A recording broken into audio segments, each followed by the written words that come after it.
নমস্কার বন্ধুরা, আশা করি হনুমানজির কৃপায় আপনারা সকলেই বেশ ভালো আছেন। আমি আপনাদের বন্ধু আচার্য কৌশিক আবারও একটি নতুন প্রতিবেদনে আপনাদের অনেক অনেক শুভেচ্ছা, অভিনন্দন ও কৃতজ্ঞতা জ্ঞাপন করছি।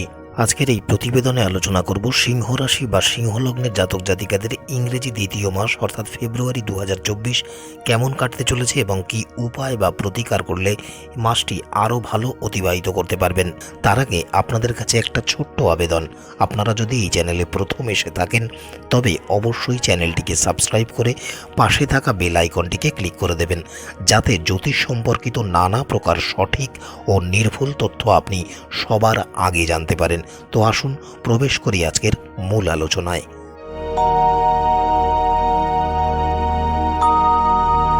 কালপুরুষের পঞ্চম রাশি এবং অগ্নিতত্ত্বের রাশি সিংহ রাশি। সিংহ রাশি বা সিংহ লগ্নের জাতক জাতিকাদের জন্য ফেব্রুয়ারি মাসটি বেশ ভালো এবং আধ্যাত্মিক একটি মাস হিসেবেই পরিগণিত হতে চলেছে। যারা ধর্মীয় বা আধ্যাত্মিক কাজের সাথে যুক্ত অথবা কোনো সেবামূলক কাজের সাথে যুক্ত আছেন, তারা এই মাসে সফলতাও লাভ করতে পারবেন। পাশাপাশি এই সম্বন্ধীয় কোনো নতুন ধারণা বা চিন্তাভাবনা আপনাদের মনে বা মাথায় আসতে দেখা যাবে। এই মাসে আপনারা কোনো তীর্থযাত্রায় বা ধর্মীয় স্থানে ভ্রমণ করতে পারেন, যার ফলে মনে শান্তির ভাব বজায় থাকতেই দেখা যাবে। শিক্ষার্থীদের জন্য সময়টি এক প্রকার মিশ্র হতে চলেছে। এই মাসে আপনারা সফলতা তো অর্জন করতে পারবেন, তবে কাঙ্ক্ষিত সফলতা অর্জন করতে আপনাদের অধিক থেকে অধিকতর প্রয়াস প্রচেষ্টা করতে হবে। পারিবারিক জীবনের দিক থেকে এই মাসটি আপনাদের কিছুটা উত্থান পতনের মধ্যে দিয়েই অতিবাহিত হতে দেখা যাবে। অর্থ সংক্রান্ত বিষয়েও কিছুটা চড়াই উতরাই থাকবে এবং কিছু সমস্যার মোকাবেলা আপনাদের করতে হতে পারে। তবে যারা বিদেশ ভ্রমণের বিষয়ে পরিকল্পনা করছেন, তাদের সেই পরিকল্পনা বাস্তবায়িত হওয়ার প্রবল সম্ভাবনা রয়েছে এবং যে ক্ষেত্র থেকে আপনাকে অনেক লাভ প্রদান করতেও দেখা যাবে।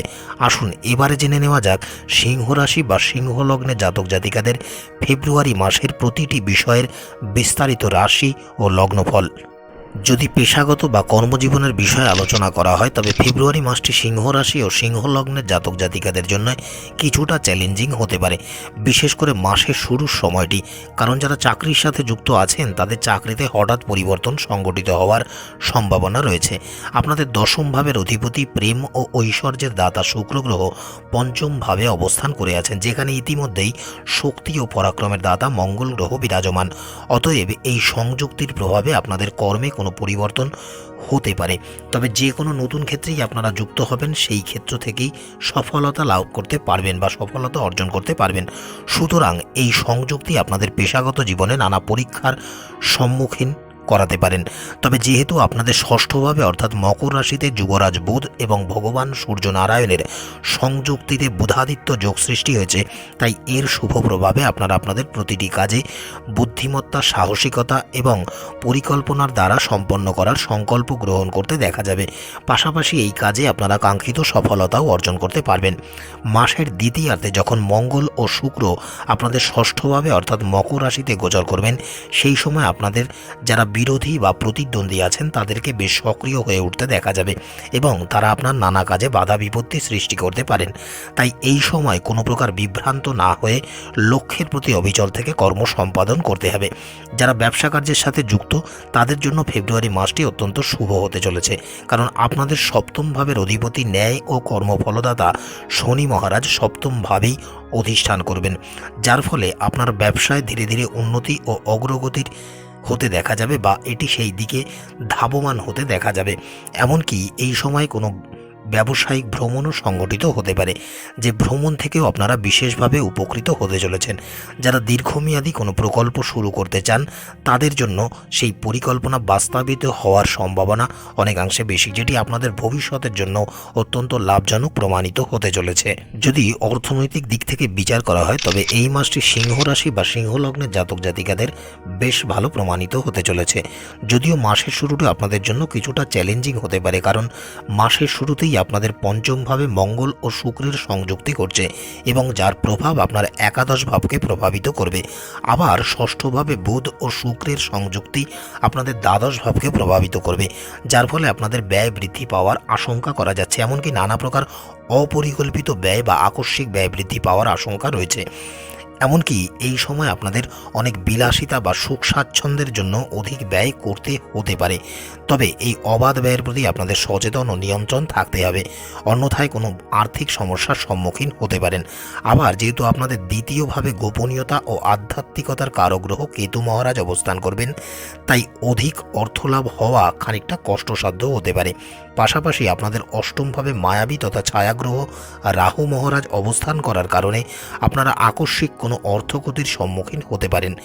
যে কোনো প্রলোভনমূলক বা রাতারাতি ধনী হওয়ার চিন্তাভাবনা থাকলে সেটি থেকে দূরে অবস্থান করুন। যারা বিভিন্ন প্রকার বিনিয়োগ ব্যবসা কার্যের সাথে যুক্ত আছেন তারা অবশ্যই বুদ্ধিমত্তা, সৎ চিন্তা এবং বাস্তবিক অবস্থান বা পরিস্থিতির যথাযথ বিশ্লেষণ করেই তারপরে বিনিয়োগ করুন। তবে নবমভাবে শুভগ্রহ দেবগুরু বৃহস্পতি এবং সপ্তমভাবে ন্যায় ও কর্মফলদাতা শনি মহারাজের অবস্থানের কারণে ব্যবসা বা চাকরি ক্ষেত্রে ধীরে ধীরে উন্নতি ও অগ্রগতি হতে দেখা যাবে, যার ফলে অর্থনৈতিক অবস্থা আগের থেকে শক্তিশালী হবে। তবে তাড়াহুড়ো করে কোনো অর্থনৈতিক সিদ্ধান্ত বা যে কোনো প্রকারের ব্যয় সম্পাদন করা থেকে বিরত থাকতে হবে। আর যদি সেটা করতে না পারেন, বড় কোনো অর্থনৈতিক সমস্যায় আপনাদের কিন্তু পড়তে হতে পারে। যদি স্বাস্থ্যের দিক থেকে আলোচনা করা হয় তাহলে এই মাসটি আপনাদের জন্য এক প্রকার মিশ্র থাকতেই চলেছে। যেহেতু আপনাদের ষষ্ঠভাবে বুধ ও রবি অবস্থান করবেন, তাই এর প্রভাবে আপনারা কোনো ছোটোখাটো স্বাস্থ্য সমস্যার সম্মুখীন হতে পারেন। তবে এটি তেমন কোনো বড় প্রভাব ফেলতে পারবে না বললেই চলে। আবার আপনাদের পঞ্চমভাবে মঙ্গল ও শুক্রের সংযুক্তির প্রভাবে আপনারা মানসিকভাবেও বেশ চাপ বা বিপর্যস্ত হয়ে পড়তে অনুভব করতে পারেন। তাই এই মাসে যে কোনো প্রকার দুশ্চিন্তা করা থেকে বা কোনো প্রকার স্ট্রেস নেওয়া থেকে বিরত থাকতে হবে। তবে যেহেতু আপনাদের অষ্টমভাবে মায়াবী তথা ছায়াগ্রহ রাহু মহারাজ অবস্থান করে আছেন, তাই তার প্রভাবে আপনারা নানা প্রকার স্বাস্থ্য সমস্যার সম্মুখীন হতে পারেন।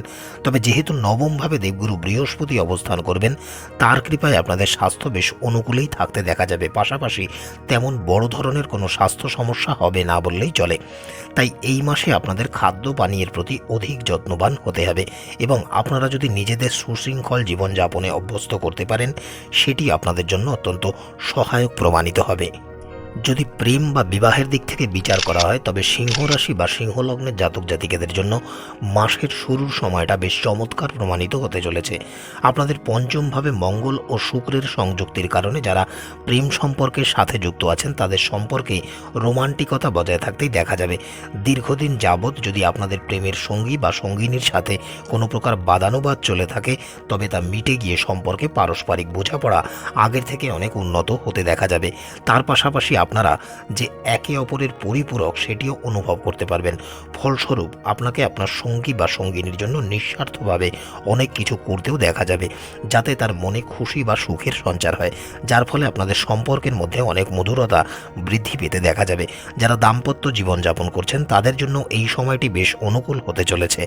আপনাদের সপ্তম ভাবের অধিপতি শনি মহারাজ স্বরাশিতে অবস্থান করার কারণে আপনার জীবনসাথী আপনার প্রতি নিবেদিত প্রাণ থাকতেই দেখা যাবে। এই সময় পরিবারের সাথেও আপনার সম্পর্কে অধিক উন্নতি হতে দেখা যাবে। তবে 13ই ফেব্রুয়ারি যখন ভগবান সূর্যনারায়ণ এবং 20 ফেব্রুয়ারি গ্রহের যুবরাজ আপনাদের সপ্তমভাবে গোচর করবেন, তার পরে প্রেম বা দাম্পত্য জীবনে কিছু অপ্রয়োজনীয় বা অপ্রাসঙ্গিক কারণে কিছু তর্ক বিতর্কের মতো পরিস্থিতি তৈরি হতে পারে। আবার এই সময় অজ্ঞাত কারণেও আপনাদের মধ্যে অহংকার বা অহমিকার জন্ম নিতে পারে। তাই সম্পর্কে মধুরতা বজায় রাখতে আপনাদের এই সমস্ত বিষয়গুলিকে এড়িয়ে চলার চেষ্টা করতে হবে এবং আপনাকে আপনার জীবনসাথীর আবেগ অনুভূতিকে সম্মান প্রদর্শন করে চলতে হবে। পাশাপাশি তার ইচ্ছাকেও প্রাথমিকতা দিয়ে যদি চলতে পারেন, তাহলে নিশ্চিত সম্পর্কের মধ্যে মধুরতা বজায় থাকবে। এবারে যদি পারিবারিক দিক থেকে বিচার করা হয় তবে এই মাসটি সিংহ রাশি বা সিংহ লগ্নের জাতক জাতিকাদের জন্য এক প্রকার মিশ্র বা মধ্যম প্রকৃতিরই হতে চলেছে। যদিও আপনাদের চতুর্থ ঘরের অধিপতি পঞ্চমভাবে অবস্থান করবেন, তাই এর ফলে পরিবারের সকল সদস্য ও সদস্যদের মধ্যে পারস্পরিক ভালোবাসা সম্প্রীতি বৃদ্ধি পেতে দেখা যাবে। তবে যেহেতু সম্পূর্ণ মাস জুড়েই কেতু মহারাজ আপনাদের দ্বিতীয়ভাবে অর্থাৎ কন্যা রাশিতে অবস্থান করবেন, তাই এর ফলে পরিবারের সকলের সাথে সকলের মধ্যে কিছু মত পার্থক্য তৈরি করতে পারেন। এমনকি আপনার কথার দ্বৈত বা দুরকম মানে করে কেউ কোনো ঝামেলা ঝঞ্ঝাট সৃষ্টি করতে পারেন, যার ফলে পরিবারে উত্তেজনার পরিবেশ তৈরি হতে পারে এবং পারস্পরিক সম্পর্কের মধ্যে দূরত্ব বাড়তে পারে। তাই এই মাসে আপনাদের ধৈর্যের পরীক্ষা দিতে হবে এবং শব্দ চয়নের প্রতিও অধিক দৃষ্টি দিতে হবে। আবার যেহেতু আপনাদের অষ্টমভাবে মায়াবী তথা ছায়াগ্রহ রাহু মহারাজ অবস্থান করবেন, সেই কারণে আপনার বাবা বা পিতার কিছু স্বাস্থ্য সম্বন্ধীয় সমস্যা দেখা দেওয়ার আশঙ্কা রয়েছে। তাই তার স্বাস্থ্যের বিষয়ে আপনাকে অধিক গুরুত্ব দিতে হবে এবং যত্নবান হতে হবে। যদিও এই মাসে আপনারা আপনাদের ভাই বোনের পক্ষ থেকে নানা প্রকার সাহায্য সহযোগিতা ও সমর্থন পাবেন এবং তার ফলে আপনাদের সাথে তাদের সম্পর্কের মধ্যে মধুরতা পারস্পরিকতা অনেক বৃদ্ধি পেতেই দেখা যাবে। আসুন এবারে আলোচনা করা যাক কি প্রতিকার বা কি উপায় করলে গ্রহের যে অশুভ প্রভাব তার থেকে পরিত্রাণ পাওয়া সম্ভবপর হবে।